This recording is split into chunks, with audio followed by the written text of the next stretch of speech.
రే ఎవరాది? నమస్తే సార్. ఏం చూస్తున్నారు అక్కడి నుంచి? క్యా క్యా ఏంట్రా? ఎవడిపే నువ్వు? మై నేబర్ హో. నెయ్బరా అయితే నిన్ను ఎంక్వైరీ చేయాల్సిందే, లోపలరా. ఠీక్ హై.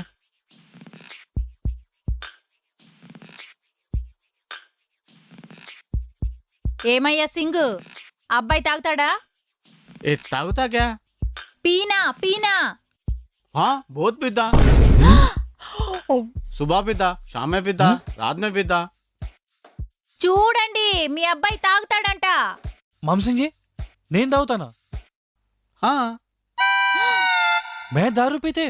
दारू दारू नहीं, हाँ? दारू नहीं पीता, चाय चाय पीता.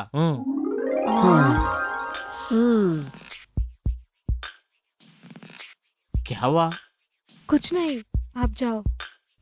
ठीक है ठीक है. ఎక్కడికి వెళ్ళేది? हाँ ఇంకా చాలా అడగాలి, ఆగు. आप जाओ. Aunty please.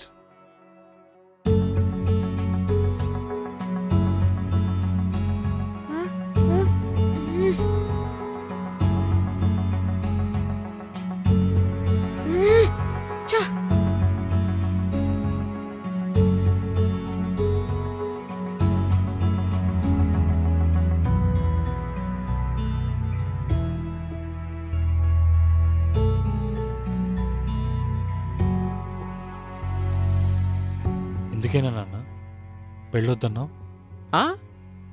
పెళ్ళి వద్దని నేను ఎప్పుడు అనలేదే. పెళ్లి చేసుకోకపోతే ఎలా రా? మన వంశ అభివృద్ధి ఎలా? అరే కానీ పెళ్ళి ఎప్పుడు చేసుకోవాలనేది మాత్రం ఇంపార్టెంట్. నాకు రాధిక అంటే చాలా ఇష్టం నాన్న. తెలుసు, తనకు నువ్వంటే చాలా ఇష్టమని తెలుసు. అందుకే మీరిద్దరూ లవ్ చేసుకుంటున్నారని కూడా తెలుసు. కానీ పెళ్ళి అనేది మాత్రం ఇద్దరి ఫ్యామిలీకి సంబంధించిందిరా. అది నువ్వు తెలుసుకోవాలి. అంటే నేనే తప్పు చేయలేదు కదా నాన్న. నా కూతురు ఎప్పుడూ తప్పు చేయదు. అన్ని విషయాలు ఫైట్ చేసే నువ్వు ఇలాంటి చిన్న చిన్న గొడవలకి భయపడతావా? అంటే నాది ఇప్పుడు రాంగ్ డెసిషన్ అంటావా? రైట్ డెసిషన్ రాంగ్ డెసిషన్ అన్నది కాదు మాట. నువ్వు డిసైడ్ అయ్యావా, you have to make it work, అంతే. ప్రొసీడ్ అయిపోవాల్సిందే.